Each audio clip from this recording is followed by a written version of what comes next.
Hello दोस्तों। आज का अपना टॉपिक है कि अगर आपके पेरेंट्स लव मैरिज के लिए ना माने तो आपने क्या क्या कोशिशें करनी है। सबसे पहले आपने अपने पार्टनर को झाड़ पिछोड़ के देखना है। हरियाणा में कहावत है झाड़ पिछोड़ के देखना, मतलब आपने उसकी पूरी जानकारी इन्फॉर्मेशन निकालनी है। क्या ये शादी के लायक है, क्या इसमें कमियां हैं, क्या इसमें गुण हैं। ठीक है, तब जाके आपने अपने पेरेंट्स की तरफ जाना है। सबसे पहले अगर आपको पेरेंट्स को लगता है कि ये आपके लायक नहीं है, ठीक है, तो आपने सोचना है। कई बार ऐसा भी होता है पेरेंट्स भी सही होते हैं क्योंकि वो बूढ़े हो गए हैं और उनको हमसे ज़्यादा नॉलेज है इंसान को पहचानने की, लेकिन हमें जीरो भर की नॉलेज नहीं होती है। दूसरी बात, आपने अपने पार्टनर को कैसे पहचानना है, तो इसके लिए मैं एक वीडियो बना दूंगी जिसमें आप पार्टनर को कैसे पहचाने, तो उसमें सारी इन्फॉर्मेशन होंगी। ठीक है, आपने अपने पेरेंट्स, अगर आपके पेरेंट्स ओवर एक्टिंग करते हैं, इट मीन्स कैसे बोलते हैं कि अगर इस बंदे से तूने शादी की, इस बंदी से तूने शादी की तो हम सुसाइड कर जाएंगे, मर जाएंगे, फिर तुम मम्मी पापा किसे बोलोगे। तुमने बोलना है कि देखो सही है आप जो कर रहे हैं, ठीक है, लेकिन एक बार आप उससे मिल भी लीजिएगा, लड़के से, या ये जो लड़की है जो मैंने पसंद की है उससे आप मिल के देखिएगा। आपको अगर अच्छा नहीं लगे तो फिर बोल सकते हैं, ठीक है। मिलवाएं, सबसे पहले उनसे बात करवाएं। कई बार ऐसा भी होता है लड़की को पेरेंट्स बोलते हैं कि ये तो देखो मॉडर्न ज़्यादा है, ये हमारे साथ रजेगी बसेगी नहीं, ये तो एजुकेटेड ज़्यादा है, ये हमारी जो रीतियां हैं रीति रिवाज उसको मानेंगे नहीं, तो इस चीज़ से भी उनको प्रॉब्लम हो सकती है। ठीक है, और कई बार क्या होता है जो लड़के होते हैं, मतलब लड़के को देखकर माँ बाप ये भी डिसाइड करते हैं कि इसके अंदर ईगो ज़्यादा है, इसको मतलब बात करने की तमीज़ ने, कुछ इस तरह से भी मॉडिफाई कर देते हैं वो हमारे पार्टनर को। ठीक है, तो सबसे पहले ये देखें कि हमारे पेरेंट्स को उसमें कमी क्या दिख रही है। ठीक है, अगर सारी चीज़ें गुड होने के बाद भी हमारे पेरेंट्स नहीं मान रहे हैं तो कमी पार्टनर में नहीं है। हमारे पेरेंट्स में एक ईगो होती है कि इस बच्चे को मैंने पाला पोसा इतना बड़ा किया और वो खुद के डिसीजन ले रहा है, शादी भी इनको खुद ही करनी है, तो उनको थोड़ी सी ये चीज़ मानने में ना थोड़ा सा टाइम लग जाता है। उनको टाइम दो। ठीक है, वो ये सोचते हैं कि देखो सपने देखते हैं हमारी शादी को लेके कि मैं, मेरा तो ये सपना था ऐसी लड़की लेके आऊँगी, इसके लिए ऐसा लड़का लेके आऊँगी। ठीक है, और ये खुद ही शादी कर रहे हैं, ये इतने बड़े हो गए। देखो उनके पेरेंट्स ने अरेंज मैरिज की है, उनकी भी अरेंज मैरिज है, उनके भाई बहनों की भी अरेंज मैरिज है। अगर अपने ख़ानदान में पहली लव मैरिज करनी है तो आपको आफत झेलनी ही पड़ेगी। ठीक है, आप आफत झेल लें। देखो वो कोई लव मैरिज नहीं होती कि आप आए, पेरेंट्स को मिलवाया, बताया और पेरेंट्स मान के तुम्हारी शादी होगी। जब तक स्ट्रगल ना हो तो लव मैरिज का क्या ही फ़ायदा है। ठीक है, पेरेंट्स को मनाने के लिए सबसे पहले पापा के करीब बुआ होती है, बुआ को मनाओ। बुआ के माइंड में अगर बैठ गई कि हाँ लड़की अच्छी है, लड़की को ये चीज़ बनानी आती है, वो चीज़ आती है, ऐसी है वैसी है, एजुकेटेड है, सब बता दो। बुआ के समझ में आ गया ना तो बुआ बिल्कुल खुश हो जाएगी। बुआ ने बताना सीधा तुम्हारे पापा को, और बुआ को समझ आ गया तो पापा को अपने आप ही आ जाएगा। मम्मी के टॉपिक में, मम्मी के लिए मासी से बात करो। मासी, अपनी मौसी से कहो कि ऐसे ऐसे ये है, तो मौसी के अगर समझ में आ गया तो तुम्हारी मम्मी को भी समझ में आ जाएगा। ठीक है, इनका टॉपिक क्लियर हो गया।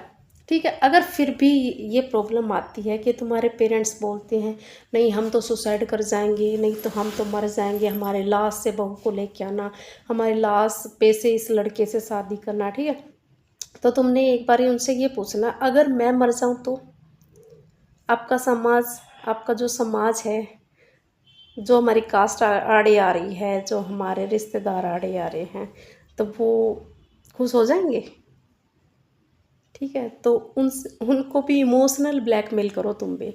वो तुम्हें इमोशनल ब्लैकमेल कर रहे हैं, तुम भी उनको इमोशनल ब्लैकमेल करो। ठीक है, ब्लैकमेल का बदला ब्लैकमेल। ठीक है। ठीक है, उसके बाद तुमने अपने पेरेंट्स से बात की, रिश्तेदारों से बात की, तुमने अपने भाई बहनों से बात की, सबसे बात करो इस बारे में। ठीक है, अगर वो फिर भी ये सोचते हैं कि हाँ इस लड़के से मिलवा दे, इस लड़की से बात करा दे, तो उन्हें ये बोलना है कि देखो मैं प्यार करती हूँ, मुझे उसी से शादी करनी है, आप किसी से मिलवा लो। लड़के से मैं पहले ही बता दूंगी, लड़की से मैं पहले ही बता दूंगा कि मैं किसी और से प्यार करता हो, फिर वो अपने आप ही शादी से मना कर देंगे। ठीक है, हमारा तो यही है, अगर हमें 2 साल लगे, 3 साल लगे, 4 साल, 5 साल, जितने साल स्ट्रगल करना पड़ेगा करेंगे, लेकिन हमें शादी उसी से करनी है। ठीक है, जब तुम बिल्कुल ही उनकी बात मानने से मना कर दोगे तो उन्हें ये बोलो, देखो मम्मी पापा, आपके अरमान है शादी को लेकर, नो डाउट आप चाहते हैं कि मेरी शादी धूमधाम से हो और आपकी मर्ज़ी से हो, तो आप इस लव मैरिज को अरेंज मैरिज में कन्वर्ट कर दो, रीति रिवाजों से शादी कर लो, आपके भी सपने पूरे हो जाएंगे, हमारे भी हो जाएंगे। ठीक है, और इतना मतलब जो वो ओवर एक्टिंग करते हैं, जो वो आपके ऊपर अपनी बातें थोप रहे हैं, वो थोपने की ज़रूरत नहीं है। इतना उस ओवर एक्टिंग को ज़्यादा नहीं लेके जाना है। ठीक है, ज़्यादा नहीं सोचना है। ठीक है, आपके पेरेंट्स बिल्कुल मान जाएंगे अगर आपका आपका पॉइंट अच्छा है, आपका बंदा सही है, आपकी बंदी सही है, तो घर वाले क्या, रिश्तेदार भी मानेंगे और पड़ोसी भी मानेंगे। ठीक है, तो कई बार ऐसा भी होता है कि जैसे हमारा पार्टनर हमने चुना लेकिन उसका अफेयर भी बाहर चल रहा है, तो इस चीज़ का भी तुमने ध्यान रखना। कई बार ऐसा होता है कि उसके अंदर ऐब होते, लड़का है ड्रिंक करता है, लड़की है, लड़कियों को भी ड्रिंक करने की आदत होती है या मॉडर्न ज़्यादा होती है, एडजस्ट नहीं कर पाती हैं।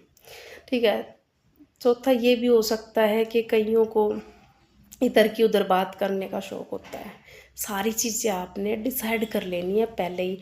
और कई बार क्या होता है, अब हम गर्लफ्रेंड बॉयफ्रेंड हैं, गर्लफ्रेंड बॉयफ्रेंड में और पति पत्नी में बहुत बड़ा अंतर होता है। पति बहुत जिम्मेवारी का नाम होता है, पत्नी बहुत जिम्मेवारी का नाम होता है। जब गर्लफ्रेंड बॉयफ्रेंड काफ़ी दिनों बाद मिलते हैं, एक दिन भी साथ रह लेते हैं, कुछ फ़र्क नहीं पड़ता, एक दूसरे को जान ही नहीं पाते हैं।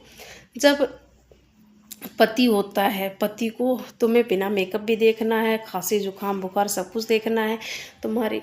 अब एक और बात, खूबसूरती कभी मत देखो पार्टनर चुनते टाइम, क्योंकि 40 और 50 के बाद तुम्हारी खूबसूरती सब ढल जाएगी। रहेगी तो सिर्फ रिस्पॉन्सिबिलिटी, जिम्मेदार आदमी को चुने, जिम्मेदार, जो जिम्मेदारी निभा सकता, जो समझदार इंसान है। ठीक है, समझदार इंसान को अपनी लाइफ में लेके आओ, समझदार इंसान ही अच्छा होता है।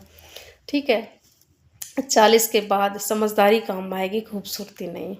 झुर्रियाँ पड़ जाएंगी, छाइयाँ पड़ जाएंगी चेहरे पे और तुम्हारी सुंदरता ढल जाएगी, कोई नहीं पूछेगा फिर उसे। ठीक है, तो इससे अच्छा है समझदार अच्छा पार्टनर चुनो। और शादी के बाद भी ज़िंदगी ख़राब कर देते हैं कुछ लोग। ठीक है, फिर तुम्हारे पेरेंट्स ताने देंगे, पसंद तेरी थी तू ही झेल। इससे अच्छा है पार्टनर को जांचे परखे समझे, तब जाकर ये डिसीज़न लेके आपको उसी बंदे से शादी करनी है, उसी बंदी से शादी करनी है। ठीक है, तो अगर मेरी वीडियो आपको हेल्पिंग लगी तो इसको शेयर कीजिएगा।